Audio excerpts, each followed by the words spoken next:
అందుకని ఆయన ఏమంటూ ఉన్నాడో చూడండి, 2వ వచనంలో, ప్రియుడా, నీ ఆత్మ వర్ధిల్లుచున్న ప్రకారము నీవు అన్ని విషయములోనూ వర్ధిల్లుచు సౌఖ్యముగా ఉండవలనని ప్రార్థించుచున్నాను.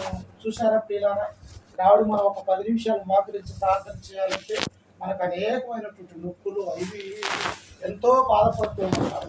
దాని వృద్ధుడైనప్పటికీ కూడా తన యొక్క జీవితంలో ఎలాగా ఉంటే ఆశీర్వదించబడతాడు, ఎలాగా తమ యొక్క క్రైస్తవ యొక్క జీవితం ఉంటే దేవుడు ఆశీర్వదిస్తాడన్నటువంటి సత్యాన్ని తెలుసుకొని యవనస్తుడిగా బాలుడుగా ఉన్నటువంటి యొక్క గాయకు ఏమని సెలవిస్తూ ఉన్నాడంటే, ప్రియుడా, నీ ఆత్మ వర్ధిల్లుచున్న ప్రకారము నీవు అన్ని విషయములోనూ వర్ధిల్లుచు సౌఖ్యముగా ఉండవలనని ప్రార్థించుచున్నాను. గాయని గురించి ఆయన మాట్లాడుతూ ఉన్నాడు. గాయి, నీవు భౌతిక సంబంధంగా దినదినము కూడా వర్ధిల్లేవాడిగా ఉంటూ ఉన్నావు, కానీ నీ యొక్క జీవితంలో భౌతిక సంబంధంగా ఎలాగైతే వర్ధిల్లుతూ ఉన్నావో అలాగనే ఆత్మ సంబంధంగా కూడా దేవునిలో నీవు ఎలాగుండాలంటే ప్రతి దినము కూడా క్రీస్తులో వర్ధిల్లాల నీవు. అందుకనే నువ్వేం చేయాలా? మొట్టమొదటిగా ప్రార్థన చేయాలి. అందుకనే దేవుడు అసలు కొండ మీద ప్రసంగం అప్పుడే ఆయన పిలుచుకున్నటువంటి శిష్యునికి ఏం నేర్పించాడు? ఆయన ప్రార్థన నేర్పించాడు. పరలోకమందున్న మా తండ్రి, నీ చిత్తము నెరవేరుగాక. అక్కడ అన్నీ కూడా ఆ ప్రార్థన మనం చూస్తూ ఉన్నాం. అందుకని యొక్క గాయకుడికి ఏం అవసరమో ప్రార్థన అవసరమై ఉంటుంది. ప్రార్థన ఎందుకు చేయాలని దేవుడు అన్నాడంటే, మత్తయి సువార్త 7వ అధ్యాయం 7వ వచనంలో మనం చదువుకుంటే, అడుగుడి మీకు ఇయ్యబడును, వెదుకుడి దొరుకుదును, తట్టుడి కలుగు. అంటే మానవులుగా ఉన్నటువంటి మనకి ఏది అవసరమో దానిని ఏం చేయాలంట? ప్రార్థనా పూర్వకంగా మనము మన విన్నపాలు దేవునికి తెలియజేసే వారిగా ఉండాలి. నాడు ఈ రాత్రికాల సమయంలో ఇంత సమయమైనా ఎందుకు మనము ఈరోజు ప్రార్థన పూర్వకంగా దేవుని అడుగుతూ ఉన్నాం? మా కుమారుడు లేకపోతే మా యొక్క అల్లుడు జాన్ డేవిడ్ మంచి మార్పులతో ఆయన పాసు కావాలన్నటువంటి ఆలోచన కలిగి మనం అందరం కూడా దేవునిలో ఉన్నట్టుగా మనం చూస్తూ ఉంటాం. అయితే ప్రతి విషయంలో కూడా దేవునికి మనం ఏం చేయాలా? కృతజ్ఞతలు చెల్లించాలి. ఉదయం లేచిన దగ్గర నుంచి కూడా చూడండి, నాతో పాటు పరిశుద్ధ గ్రంథంలో నుంచి కొలస్సీలకు రాసినటువంటి పత్రిక 3వ అధ్యాయము 17వ వచనాన్ని మనం చదువుకుంటూ అపోస్తలుడైనటువంటి పౌలు గారు ఏ విధంగా కొలస్సీ సంఘానికి తెలియజేస్తూ ఉన్నాడు ఒకసారి చూడండి. కొలస్సీలకు రాసినటువంటి పత్రిక 3వ అధ్యాయం 17వ వచనము, మరియు మాట చేతనే గాని క్రియ చేతనే గాని మీరేమి చేసినను ప్రభు అయిన యేసు ద్వారా తండ్రి అయిన దేవునికి కృతజ్ఞతలు చెల్లించుచు సమస్తమును ఆయన పేరిట చేయుడి. ఏమంటున్నాడు? ఓ కొలస్సీలో ఉన్నటువంటి సంఘమా, మనం చేసే ప్రార్థన కానీ మనం చేసే ఆరాధన కానీ లేకపోతే క్రైస్తవ కుటుంబాలలో జరిగేటువంటి ప్రతి విషయంలో కూడా మనం ఏం చేయాలంటూ ఉన్నాడు? మాట చేతనే కానీ క్రియ చేతనే కానీ మనం ఏమి చేసినా కానీ ప్రభు అయిన యేసు ద్వారా తండ్రి అయినటువంటి దేవునికి మనము కృతజ్ఞతలు చెల్లించాలా. మన యొక్క జీవితంలో కూడా క్రైస్తవులు అంటే సరిపోదు ప్రియులారా. క్రైస్తవ జీవితం జీవిస్తున్నామని మనం పదే పదే చెప్పుకోవటం వల్ల మనం నిజమైనటువంటి క్రైస్తవులము కాదు. మన యొక్క చేసే క్రియలలో, మనము చేసే ప్రార్థనలలో ఇతరులు మన గురించి ఆలోచిస్తూ ఉన్నప్పుడు, చూస్తూ ఉన్నప్పుడు మన రోజువారీ నడవడికలలో ఎలా ఉంటుందో తెలుసా? నీ యొక్క జీవితము వారు చూసేవారిగా ఉంటూ ఉన్నారు. అందుకనే ఇక్కడ ఏమంటూ ఉన్నాడో, ప్రతి విషయంలో మాట ద్వారా కావచ్చు, నువ్వు మాట్లాడితే ఎలా ఉండాలి? నీ మాట అది దేవుని యొక్క మాట అయి ఉండాలి, న్యాయబద్ధమైనటువంటి మాట ఉండాలి, సత్య సంబంధమైనటువంటి మాట ఉండాలి. అలాగని ఇంకా ఏమంటూ ఉన్నాడు అక్కడ? మాటలో కానీ క్రియలో కానీ ఏమలా ఉండాలంటే క్రియ కూడా. నువ్వు మంచి విశ్వాసురాలైతే, నువ్వు మంచి విశ్వాసుడు అయితే నీ యొక్క జీవితం ఎలా ఉంటుంది? క్రియలలో కనిపించాలా. అందుకనే యాకోబు గారు అంటుంది, క్రియలు లేని విశ్వాసము మృతం, అంటే చచ్చిన దానితో సమానం. క్రియ లేకపోతే ఆ విశ్వాసం అనేది చెల్లదు అన్నటువంటి విషయాన్ని మనం చూస్తున్నాం. అందుకనే ప్రతి విషయంలో కూడా మనం ఏం చేయాలా? దేవునికి, ప్రభు అయినటువంటి యేసు క్రీస్తు ద్వారా తండ్రి అయినటువంటి దేవునికి మనము కృతజ్ఞతలు చెల్లించాలి. దేవా, నాకు ఈ సమస్య ఉన్నది, లేకపోతే ఇదిగో ఇలా నా కుమారుడు బాగుపడాలి, నా కుమార్తె ఇలాగూ క్రీస్తులో ఉండాలి, లేకపోతే నాకు ఉద్యోగం రావాలి, లేకపోతే నాకు కుటుంబంలో శోధన ఉన్నది, ఆ శోధనను నువ్వు తొలగించాయా, లేకపోతే మేము ఉన్నతంగా ఈ లోకంలో యొక్క కుటుంబంగా బతకాలని మేము కోరుకుంటూ ఉన్నామని ప్రతి విషయంలో కూడా క్రీస్తు ద్వారా మనం ఏం చేయాలా? తండ్రి అయినటువంటి దేవునికి కృతజ్ఞతలు చెల్లించే వారిగా ఉండాలి. అందుకనే మరి హ్యాపీ రేపు పరీక్షలు రాయటానికి ఏది అవసరమై ఉంటూ ఉన్నది? మొదటిగా ప్రార్థన అవసరమై ఉంటూ ఉన్నది. ఆ తర్వాత ఆయనకి ఏం అవసరమై ఉన్నది? దేవుడిచ్చే జ్ఞానం అవసరమై ఉంటూ ఉన్నది. అది ఎలాగొస్తుంది జ్ఞానము? చూడండి నాతో పాటు పరిశుద్ధ గ్రంథంలో నుంచి యాకోబు రాసినటువంటి పత్రిక 1వ అధ్యాయము 17వ వచనాన్ని చదువుకుంటే జ్ఞానము ఎలాగొస్తుందో అన్నటువంటి సత్యాన్ని ఇక్కడ దేవుడే స్వయంగా మనకు యాకోబు ద్వారా తెలియజేస్తూ ఉంటాడు. ఎలా వస్తుందంట జ్ఞానము? చూడండి, శ్రేష్టమైన ప్రతి ఈవియు, సంపూర్ణమైన ప్రతి వరమును, పరసంబంధమైనదై జ్యోతిర్మయుడు తండ్రి యొద్ద నుండి. ఈనాడు నీ కుటుంబం ఆశీర్వదించబడుతూ ఉన్నదంటే, లేకపోతే నువ్వు జ్ఞానవంతుడిగా, లేకపోతే గొప్ప ఉద్యోగంలో నీవు ఉంటున్నావంటే, లేకపోతే నీ కుటుంబము అభివృద్ధి చెందుతూ ఉన్నదంటే అది దేవుడు ఎలా ఇస్తున్నాడట? ఇదిగో శ్రేష్టమైన ప్రతి ఈవియు, సంపూర్ణమైన ప్రతి వరమును, పరసంబంధమైనదై జ్యోతిర్మయుడైన తండ్రి యొద్ద నుండి అది మనకు వస్తాది. ప్రియులారా, మా చిన్నప్పుడు మన యొక్క పెద్దోళ్ళు ఏమంటారు తెలుసా? నీకు జ్ఞానం లేదు, పోయి కొట్లో కొనుక్కొని రాయని అంటారు. అంటే భౌతిక సంబంధమైనటువంటి వారి యొక్క ఆలోచన. కానీ జ్ఞానం అనేది ఎవరు ఇవ్వాలా? దేవుడే ఇవ్వాలా ప్రియులారా.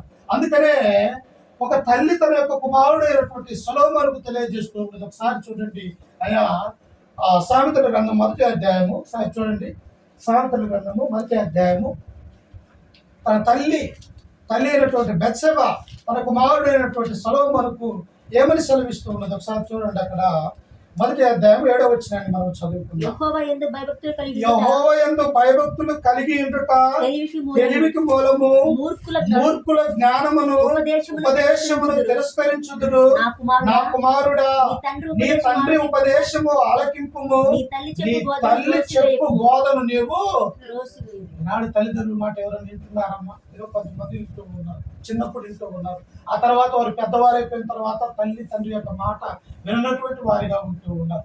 కానీ ఇక్కడ బెత్షెబా ఇశ్రాయేలుకు రాజు అయినటువంటి సొలొమోనుకు 40 సంవత్సరాల పాటు ఇశ్రాయేలు రాజుగా పనిచేస్తున్నటువంటి తన కుమారుడు అయినటువంటి ఆ సొలొమోనుకు ఒక తల్లి తెలియజేస్తూ ఉన్నది. ఏమంటూ ఉన్నది? నా కుమారుడా, నీ తండ్రి ఉపదేశమును ఆలకింపుము. అది భౌతిక సంబంధమైనటువంటి తండ్రి ఉపదేశము కావచ్చు, లేకపోతే ఆత్మ సంబంధమైనటువంటి మనల్ని అందరినీ కూడా కన్నటువంటి సృష్టికర్త అయినటువంటి తండ్రి యొక్క ఉపదేశమైన కావచ్చు.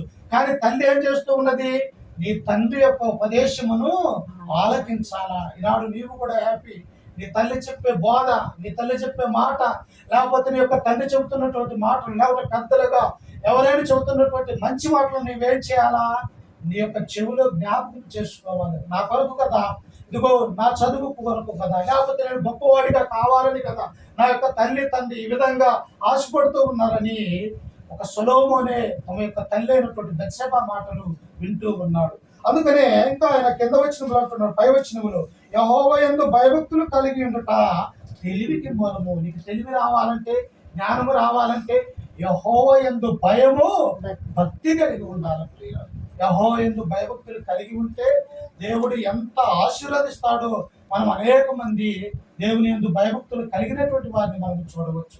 అందుకనే ఈ యొక్క గాయి కూడా తన యొక్క జీవితంలో తల్లిదండ్రుల పట్ల, అలాగే అపోస్తులైనటువంటి పౌలు పట్ల, అపోస్తులైనటువంటి యోహాను పట్ల కూడా దేవుడు అంటే భయము, భక్తి, విశ్వాసం కలిగినటువంటి వాడిగా ఈ యొక్క గాయని మనము చూస్తూ ఉన్నాం. అందుకనే ఆ గాయ గురించి ఆయన ఏమంటూ ఉన్నాడు? ప్రియుడా. ప్రియుడా అని ఎవరిని పిలుస్తారమ్మా? ఎంతో మనిషికి ఎంతో ప్రేమ కలిగినటువంటి వారిని, అలాగనే వెంబడించేటువంటి వారిని, నేను చెబితే నా మాట వింటలే అన్నటువంటి ఒక గొప్ప యజమానుడు కావచ్చు, లేకపోతే గొప్ప సువార్థికుడు కావచ్చు, గొప్ప పాస్టర్ అన్నటువంటి తన కుమారులు కాకపోయినప్పుడు కూడా ఇతరులకు కూడా ఆ యొక్క కుమారులుగా, కుమార్తెలుగా చూసుకునే వ్యక్తి ఏం చేస్తాడంటే ప్రతి ఒక్క వ్యక్తిని కూడా నా ప్రియుడా, నా కుమారుడా అని సంబోధించినట్టుగా బైబిల్ మనం చూస్తూ ఉన్నాం. అందుకే తిరిగి యోహాను రాసినటువంటి 3వ గ్రంథానికి చూద్దాం. చూడండి, 3వ పత్రిక 2వ వచనం. ప్రియుడా, నీ ఆత్మ వర్ధిల్లుచున్న ప్రకారము నీవు అన్ని విషయములోనూ వర్ధిల్లుచు సౌఖ్యముగా ఉండవలనని ప్రార్థించుచున్నాను. నీవు సత్యమును అనుసరించి నడుచుకొనుచున్నావు గనుక. ఏమి నడుస్తూ ఉన్నాడట? సత్యము. అబద్ధం ఆడకూడదు ప్రియులు. అది తల్లిదండ్రులతో కానీ, ఉపాధ్యాయులతో కానీ, లేకపోతే పెద్దలతో కానీ, ఎవరితోటైనా మన యొక్క జీవితంలో ఏం చేయకూడదంట? అబద్ధం అనేది ఆడకూడదు ప్రియులు. అందుకని ప్రభు అంటాడు, మీరు ఎలాంటి వారో తెలుసా యూదులారా, మీ తండ్రి అయినటువంటి అపవాది మీకు జనకుడై ఉన్నాడు అంటాడు యోహాను సువార్తలో. అంటే వారి యొక్క తండ్రి ఎవరు? అపవాది అయినటువంటి జనకుడు. ఎందుకో తెలుసా? దేవుడు తన యొక్క ఇష్టము ద్వారా ఆదామును అవ్వను ఆ యొక్క తయారు చేసి తన యొక్క జీవవాయువును ఊది నరుడు జీవాత్మ అయ్యే విధంగా చేస్తే వారు ఎవరి మాట విన్నారు? సాతాను యొక్క మాటలు విన్నారు. అప్పుడు ఎవరి కుమారులు అయ్యారు? సాతాను యొక్క కుమారులుగా పిలువబడుతూ ఉన్నారు. అందుకని ఇక్కడ ఈ గాయకు తెలియజేస్తూ ఉన్నాడు, గాయి నీ జీవితంలో నువ్వు ప్రార్థనా పరుడుగా ఉంటూ ఉన్నావు. రెండవదిగా నువ్వు ఎలా ఉండాలా? నువ్వు సత్యమును అనుసరించాలా. ఈనాడు అనేక మంది కూడా ఇదిగో ఇక్కడ ఉంటే ఇంకోసారి ఉన్నామని ఫోన్లలో చెబుతారు. ఇంట్లో ఉండి నేను బయట ఉన్నాను అంటాడు, బయట ఉండి నేను ఇంకో చోట ఉన్నానని పదే పదే అది చిన్న అబద్ధం అదే కదని చెప్పేసి ఈనాడు మనం వాడుతూ ఉన్నాం. కానీ మానవుడు మాట్లాడే ప్రతి మాటకు కూడా ఏం చేయాలో తెలుసా? దానికి లెక్క చెప్పవలసినటువంటి అవసరత ఉన్నది ప్రియుల. అందుకని యోహాను సువార్త 17వ అధ్యాయం 17వ వచనంలో యోహాను గారు అంటాడు, సత్యమందు వారిని ప్రతిష్ఠించుము, నీ వాక్యమే సత్యం. ఏది వాక్యం? ఏది సత్యము? వాక్యమే సత్యము. ఆ సత్యమైనటువంటి వాక్యములో మనము కలిగి ఉన్నట్టయితే, ఆ సత్యమైనటువంటి దేవుని యొక్క వాక్యములో మనము పెరిగే మాట అయితే మనలో ఎటువంటి అబద్ధం అనేది కూడా మన యొక్క నోటి నుండి రాదు అన్నటువంటి సత్యాన్ని మనం గ్రహించాలి ప్రియులారా. అందుకనే ఆయన తెలియజేస్తూ ఉన్నాడు, నీవు సత్యమును అనుసరించి నడుచుకునిచున్నావు కనుక సహోదరులు వచ్చి నీ సత్య ప్రవర్తనను గూర్చి సాక్ష్యము చెప్పగా విని బహుగా సంతోషించితిని. అయ్యా, నువ్వు చేస్తున్నటువంటి సేవ, నువ్వు చేస్తున్నటువంటి పరిచర్య, యెరూషలేములో ఉన్నటువంటి వారు, ఆసియాలో ఉన్నటువంటి ఈ యొక్క నువ్వు ఉన్నటువంటి ప్రదేశానికి వచ్చి వారు నీ గురించి తెలియజేస్తూ ఉన్నప్పుడు నా మనస్సు ఎంతో సంతోషిస్తూ ఉన్నదంటున్నాడు. అమ్మా, తల్లిదండ్రులుగా ఉన్నటువంటి మనకు ఎప్పుడు సంతోషం వస్తుంది? మన యొక్క కుమారుల గురించి ఇతరులు వచ్చి, అయ్యా మీ యొక్క కుమారులు మంచి పని చేస్తూ ఉన్నారు, చాలా గొప్పవారిగా ఉన్నారు, నీ కుమారులు బాధ్యత కలిగినటువంటి జ్ఞానం కలిగి ఉన్నారు, వారి మాటలోను వారి ప్రవర్తనలోను ఎంతో జాగ్రత్త కలిగి ఉన్నారు, నీకంటే కూడా ఉన్నతంగా ఉన్నారని తల్లిదండ్రులతో ఎప్పుడైతే ఇతరులు చెబుతారో ఆ తల్లిదండ్రులకు ఇక డబ్బుతో పని లేదు, ధనంతో పని లేదు, ఆస్తితో పని లేదు, ఐశ్వర్యంతో పని లేదు. తమ కుమారులు కుమార్తెలు మంచి మంచి నిజ జీవితంలో జాగ్రత్త కలిగి ఉన్నారు, తెలివి కలిగి ఉన్నారంటే ఆ తల్లిదండ్రులకు ఎంతో సంతోషంగా ఉంటుంది. అలాగనే గాయ కూడా ఎలా ఉండనట? గాయ గురించి యెరూషలేములో ఉన్నటువంటి పెద్దలు చెప్పారు, అయ్యా మేము గాయ దగ్గరికి వెళ్ళాము, గాయి అనేక విషయాలలో ప్రార్థనాపరుడుగా ఉన్నాడు, అనేక విషయాలలో సత్యాన్ని బట్టి నడుచుకుంటున్నాడు. ఇంకా ఎలాంటిగా ఉన్నాడు? గాయి తన యొక్క జీవితం అంతా కూడా జ్ఞానం కలిగి నడుచుకున్నటువంటి వాడిగా మనం చూస్తూ ఉన్నాం. అందుకే ప్రియులారా, జ్ఞానం కావాలంటే ఏం చేయాలా? దేవుని అడగాలని ఈ యొక్క గ్రంథం మనకు శ్రమిస్తుంది. సొలొమోను ఏం చేశాడమ్మా? తన తండ్రి చనిపోయాడు దావీదు మహారాజు, ఇదిగో రాజుగా అప్పుడప్పుడే అభిషేకించబోతూ ఉన్నాడు ప్రవక్త. ఆ తర్వాత రాజుగా అభిషేకించిన తర్వాత ఈ సొలొమోను ఏం చేస్తూ ఉన్నాడట?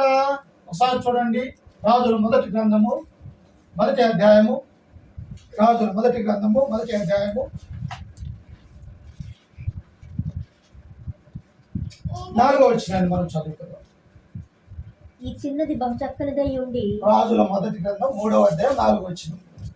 గిబియోను ముఖ్యమైన ఉన్నత స్థలమై ఉండెను కనుక బలులు అర్పించుటకై రాజు అక్కడికి పోయి ఆ బలిపీఠం మీద 1000 దహన బలులు అర్పించెను. ఎవరైనా? సొలొమోను ప్రియులారా. తన తండ్రి చనిపోయాడు, ఈయన 16-17 సంవత్సరాలలో ఒక బాలుడుగా ఉన్నట్టుగా మనము చూస్తూ ఉన్నాం. అంటే ఒక 50 వయసులో ఉన్నట్టుగా మనము చూస్తూ ఉన్నాం. కానీ ఈయన ఎక్కడికి వెళ్ళాడంట? గిబియోను అనేటువంటి ఉన్నత స్థలము అనగా బలిపీఠము దగ్గరికి వెళ్ళాడు. ఆ బలిపీఠము దేనితో తయారు చేయబడ్డది? దేవుని కొరకు తయారు చేయబడ్డటువంటి ఆ బలిపీఠానికి వెళ్ళి 1000 దెయ్యాలని అక్కడ దేవునికి దాన బలులుగా అర్పించాడు. ప్రియులారా, ఎలా వచ్చింది జ్ఞానము? తన తండ్రి తన తల్లి అయినటువంటి బెత్షెబా కుమారుడికి సంక్రమించినట్టుగా మనము చూడగలము ప్రియులారా. అందుకనే దావీదు మహారాజు బ్రతికున్నప్పుడే ఆ రాజులో 2వ గ్రంథం మధ్య నుంచి మనం చదువుకుంటూ ఉన్నప్పుడు, ఇదిగో నన్ను ఎలాగైతే దేవుడు ఆశీర్వదించాడో నిన్ను కూడా ఆశీర్వదించాలంటే వారి యొక్క ధర్మశాస్త్రమును నీవేం చేయాలా? గైకొనాలా, చదవాలా, నేర్చుకోవాలా అన్నటువంటి సత్యాన్ని ఆ యొక్క సొలొమోనుకు తెలియజేశాడు. అందుకని ఇక్కడ ఏం చేస్తూ ఉన్నాడట? దేవునికి బలర్పించే కార్యక్రమం చేస్తూ ఉన్నాడు. అప్పుడు బలర్పించిన తర్వాత దేవుడు ఏం చేశాడు? చూడండి, 5వ వచనంలో, గిబియోనులో యెహోవా రాత్రి వేళ స్వప్నమందు సొలొమోనుకు ప్రత్యక్షమై నేను నీకు దేనినిచ్చుట నీకు ఇష్టమో దానిని అడుగుమని దేవుడు అతనితో సెలవీయగా. చూశారా, మనం నీతిగా నిజాయితీగా యథార్థముగా ఉండి ఈ లోకంలో దేవుని యందు భయభక్తులు కలిగి ఆయన యొక్క త్రోవల యందు నడుచుకుంటే దేవుడు ఇక్కడ ఏం చేశాడమ్మా, సొలొమోనుకు స్వప్నమందు దేవుడు కనిపించాడు. దేవుడు అంటే అసలైనటువంటి వాడు కాదు, కానీ దేవదూత ద్వారా నాకు కనిపించి మాట్లాడినటువంటి మనం చూస్తూ ఉన్నాం. అప్పుడు ఏమంటూ ఉన్నాడు, సొలొమోను నీకేం కావాలా, ఎందుకు ఈ విధంగా నాకు బలర్పించావు, నన్ను ఎందుకు ఈ విధంగా ఆరాధిస్తూ ఉన్నావు, నీ యొక్క ఆలోచనలో నేను ఉన్నాను కనుక నీకేది అవసరమో దాన్ని నేను ఇయ్యటానికి సిద్ధపాటు కలిగి ఉన్నా, నీకేమి కావాలి అని సొలొమోను అడుగుతూ ఉన్నాడు. మనమైతే ఏమంటామమ్మా, ఈ పాత బిల్డింగ్ వద్దు, నాకు మంచి పెద్ద బిల్డింగ్ కావాలని మనం అనుకుంటాం. ఇదిగో నా ఇంట్లో బంగారం లేదు, అందరికంటే నేను మిన్నగా ఉండాలి, నాకు బంగారం కావాలంటాం. లేకపోతే నాకు మంచి ఉద్యోగాలు, నాకు నా కుమారులకి ఒక గొప్ప ఉన్నతమైనటువంటి స్థానంలో ఉండాలని మనం తల్లిదండ్రులుగా భౌతిక సంబంధంగా మనం అందరం కూడా ఆశపడే వారిమే ప్రియులారా. కానీ సొలొమోను అలాంటి ఏమి కూడా ఆయన కోరుకోలేదు ప్రియులారా. ఎందుకు? ఈ ఆస్తి ఐశ్వర్యం అంతా కూడా దేవుడు మనకు అనుగ్రహిస్తూ ఉన్నాడు. నా తండ్రి ఎలాంటి వాడు, ఎక్కడో గొర్రెల దొడ్డిలో గొర్రెలను మేపుకున్నటువంటి నా తండ్రి తిరిగి తీసుకొని వచ్చి ఇశ్రాయేలు ప్రజలకు రాజుగా అభిషేకించినాడు. ఆయన చేసినటువంటి గొప్పతనం నా తండ్రి నాకు తెలియజేశాడు కదా, నేనెందుకు ఇలాగో అడగకూడదు అని చెప్పేసి ఆయన భౌతిక సంబంధమైనటువంటిది దేనిని కూడా ఆయన అడగలేదు. ఆయన ఏమన్నా అడుగుతుంది చూడండి, ఆ కింద వచ్చిన మనం చదువుకుంటే ఆలో, సొలొమోను ఇలాగ మనవి చేసెను, నీ దాసుడును నా తండ్రి అయిన దావీదుకు నీ దృష్టికి అనుకూలముగా సత్యమును నీతిని అనుసరించి యథార్థమైన మనస్సు గలవాడై ప్రవర్తించిన కనుక నీవు అతని ఎడల సంపూర్ణ కటాక్షముకు పరిచి ఈ దినమునున్నట్లుగా అతని సింహాసనం మీద అతని కుమారుణ్ణి కూర్చుండబెట్టి అతని యందు మహాకృపను చూపి ఉన్నావు. ఈనాడు తండ్రి పేరు చెప్పుకోవడానికి సిగ్గుపడతారమ్మా, తల్లి పేరు చెప్పుకోవడానికి సిగ్గుపడే జనులు మనుషులు ఉన్నట్టుగా మనం చూస్తూ ఉన్నాం. తండ్రిని ప్రేమించడానికి, తల్లిని ప్రేమించడానికి సిగ్గుపడే జనము, కుమారులు కుమార్తెల్ని మనం చూడగలుగుతూ ఉన్నాం. కానీ ఈ సొలొమోను ఏమంటున్నాడో తెలుసా, అయ్యా నా తండ్రి అయినటువంటి దావీదు నీ దృష్టిలో ఎలా ఉన్నాడట, నీతిగా నిజాయితీగా యథార్థముగా ఉండి ఆయనకు నీవు సింహాసనాన్ని అనుగ్రహించినావు.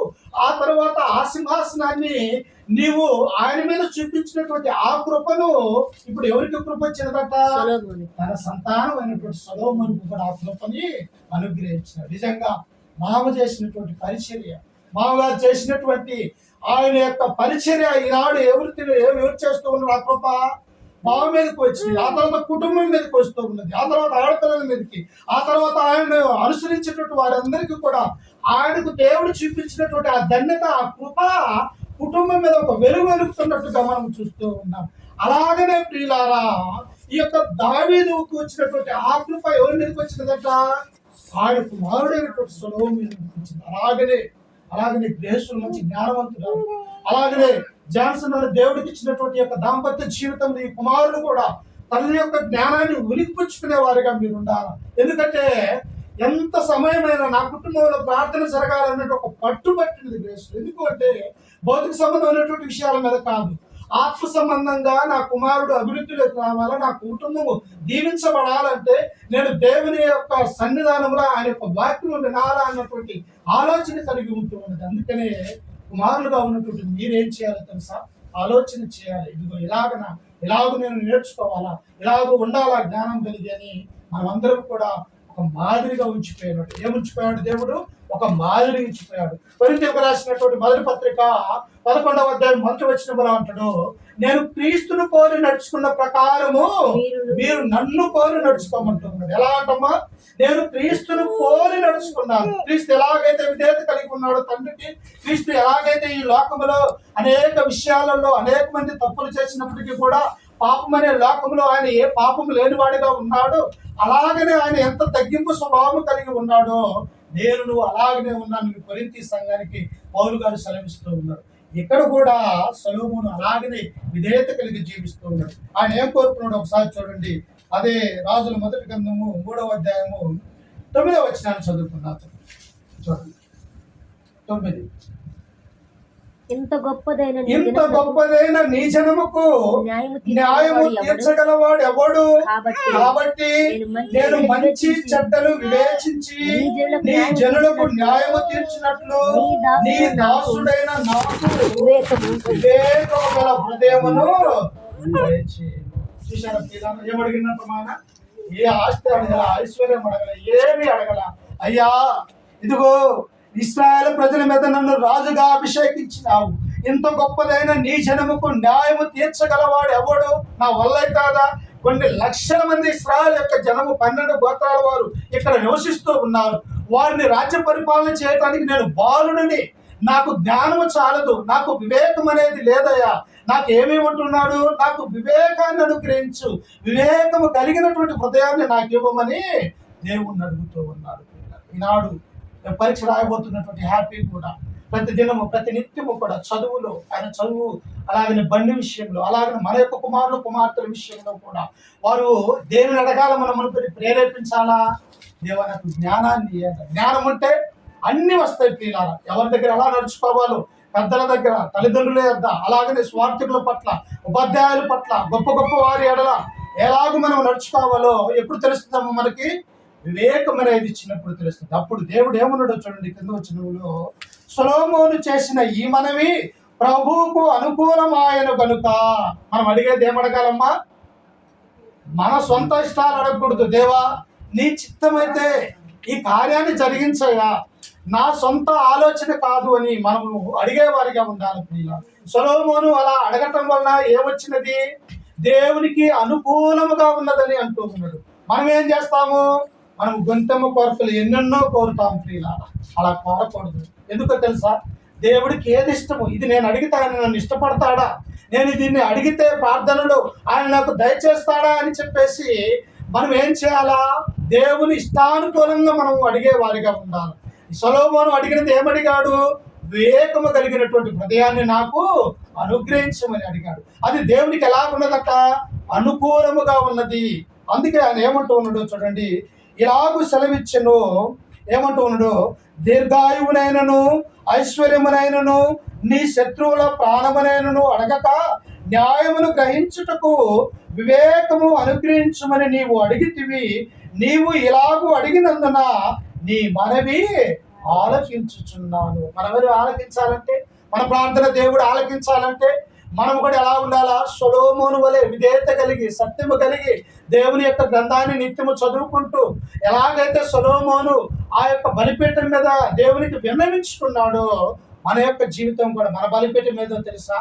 దేవుని యొక్క సన్నిధి ప్రియ, దేవుని యొక్క మందిరంలోనికి వెళ్ళి, అయా ఇది అవసరము, ఇదిగో నా కుమారుడు ఈ రీతిగా ఆయన పరీక్షలు రాబోతూ ఉన్నాడు, ఆయన పరీక్షలలో మంచి మార్కులు దయచేయండి అయ్యా, నీ చిత్తం అయితే ఆయన ఇంకా ఉన్నతమైనటువంటి స్థితిలో ఉంచుటకు కృప చూపించమని ఒక విధేయత కలిగినటువంటి హృదయంతో మనం దేవుడిని అడగాల. అప్పుడు దేవుడు ఏమిస్తూ ఉన్నాడో చూడండి. కింద వచనంలో మనం చదువుకుంటే 13వ వచనంలో చూడండి ఒకసారి.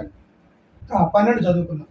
నీవు ఇలాగున అడిగినందున నీ మనవి ఆలకించుచున్నాను, బుద్ధి వివేకములు గల హృదయము నీకిచ్చుచున్నాను. పూర్వీకులలో నీ వంటి వాడు ఒకడును లేడు, ఇక మీదట నీ వంటి వాడు ఒకడును ఉండడు. ఆయన ఏమడిగాడు? వాస్తవంగా, అయ్యా నీ ప్రజలైనటువంటి ఇశ్రాయేలు ప్రజలకు న్యాయం తీర్చడానికి నాకు జ్ఞానం లేదయ్యా అన్నాడు. కానీ ఇప్పుడు దేవుడి ఆశీర్వాదాలు ఎలాగున్నాయి? అందుకని అంటాడు ఆయన మత్తయి సువార్తలో 6వ అధ్యాయంలో మనం చదువుకుంటూ ఉన్నప్పుడు, నీకు ఏది కావాలో నీ పరలోకమందు ఉన్నటువంటి తండ్రికి నీ తెలియను. కాబట్టి మనం ఏం చేయాలి? మీరు మొదట ఆయన రాజ్యమును ఆయన నీతిని మీరు వెతుకుటి అన్నాడు. అంటే మనము భౌతిక సంబంధంగా ఏదేదో కావాలంటాం. తెల్లవారిన తర్వాత నాకు ఇది కావాలి, లేకపోతే ఈ నెలలో ఇది సంపాదించాలి, అది సంపాదించాలి, అలా ఉండాలని మనం అనుకుంటాం. కానీ దేవుని యొక్క దృష్టిలో ఏమున్నదో తెలుసా? మొదట నీవు నా నీతిని, నా యొక్క రాజ్యాన్ని వెతుకుటి, ఆ తర్వాత నీకు అన్నీ కూడా దేవుడిస్తాడు. అందుకని ఆయన అంటాడు, భౌతిక సంబంధమైనటువంటి తల్లిదండ్రులుగా మీరు మీ పిల్లలకి రొట్టెని అడిగితే పామునివ్వగలుగుతా ఇస్తారా? ఇయ్యరు కదా. మరి భౌతిక సంబంధమైనటువంటి తల్లిదండ్రులే తమ యొక్క పిల్లల్ని అంతగా ప్రేమిస్తూ ఉండడంటే, సృష్టిని, భూమిని, ఆకాశాన్ని, సమస్త మానవాళిని నిర్మించినటువంటి తండ్రి అయినటువంటి దేవుడు తన పిల్లలుగా ఉన్నటువంటి వారికి ఏది అవసరమో ఆయనకు తెలియదా? అందుకని ఆయన అంటాడు, ఏమి తిందుమో ఏమి త్రాగుదుమో అని మీరు దాని గురించి ఆలోచన చేయొద్దు, ఎందుకంటే మీకు కావాల్సినవన్నీ కూడా తండ్రికి తెలుసు. నిజంగా హ్యాపీకి ఏం కావాలో దేవుడికి తెలియదా? ఈ లోకంలో ఆయన యొక్క కుమారులకు, ఆయన కుటుంబానికి ఏది అవసరమో ఆయనకు తెలియదా? ప్రతి అవసరత అక్కర తీర్చగల దేవుడు ఆయన యందు మన విశ్వాసం కలిగి ఉండాలని ఈ గ్రంథం మనకు సెలవిస్తూ ఉన్నది. అందుకే గాయితో అంటూ ఉన్నాడు, గాయి నువ్వు సత్యమును బట్టి నువ్వు నడుచుకునిచున్నావని విని నేను ఎంతో సంతోషిస్తూ ఉన్నానని ఒక తండ్రిగా యోహాను గారు ఆ యొక్క యవనస్తుడైనటువంటి బాలుడైనటువంటి గాయని అభినందించువాడై ఉన్నాడు. ఇంకా ఏమంటూ ఉన్నాడు చూడండి, గాయ విషయంలో యోహాను రాసినటువంటి బైబిల్ తీయండి. బైబిల్ చూస్తే మీకు అర్థమైంది. యోహాను రాసినటువంటి 3వ పత్రిక 5వ వచనాన్ని మనం చదువుకుందాం. 5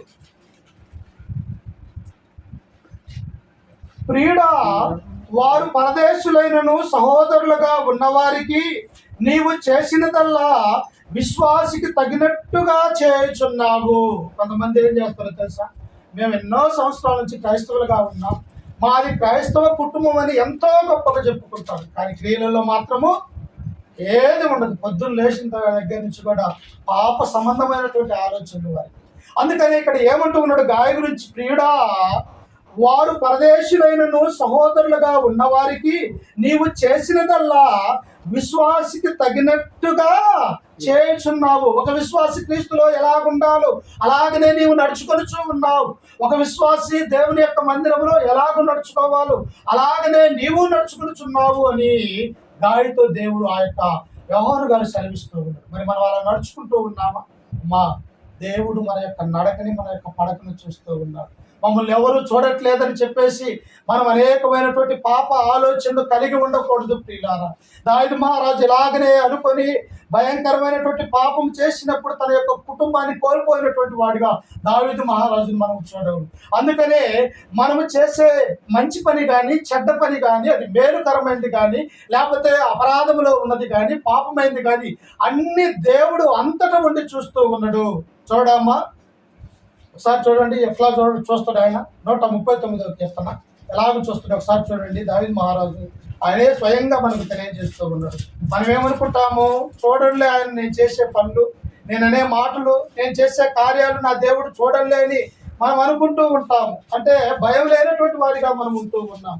కానీ దేవుడు చూస్తాడు అన్నటువంటి సత్యాన్ని మనం ఇక్కడ తెలియజేస్తూ ఉన్నాడు. దేవుడు చూడండి, యెహోవా నీవు నన్ను పరిశోధించి ఏంటి? దావీదు ఒక్కడేనా ఈ లోకంలో ఉన్నది? కొన్ని 250 దేశాలు ఉన్నాయి ఈ యొక్క భూప్రపంచం మీద.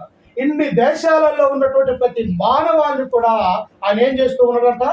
పరిశోధిస్తూ ఉన్నాడు. చూడటం కాదు, పరిశోధిస్తూ ఉన్నావు. నువ్వు ఒక కూరగాయల దగ్గరికి వెళ్ళిపోతే ఏది మంచో, ఏది చెడో, ఏది బాగలేదో అని ఈ భౌతిక సంబంధమైనటువంటి ఆ కూరగాయల మీదే నీకంత పరిశోధన ఉన్నప్పుడు, లోక సంబంధంగా ఆయన యొక్క కుమారులుగా కుమార్తెలుగా ఉన్నప్పుడు నా పిల్లలు ఎలా ఉండరు అని చెప్పేసి ఆయన ఏం చేస్తూ ఉన్నాడట?